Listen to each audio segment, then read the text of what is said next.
استاد که مسجد ته راسم او جمع ولاړه وي او سنت مې نوي کړي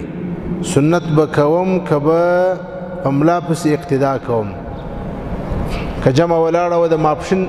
سنت مخکې سنت دي ماپښین من سنت لري د ماپښین په وخت کې که ته راللې جمع ولاړه وه سنت به نه کوې د سنتو کول ناجایز دي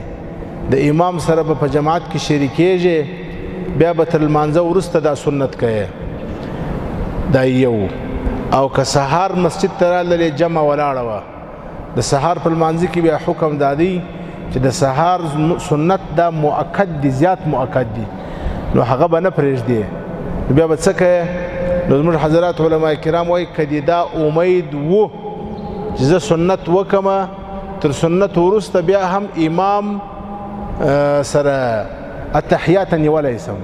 نو په دا صورت کې بیا سنت خامخا کوې او که چیرې دا یقین و چې زه سنت کوم جومات راسه تېرېږي په هغه صورت کې به بیا سنت نه کوې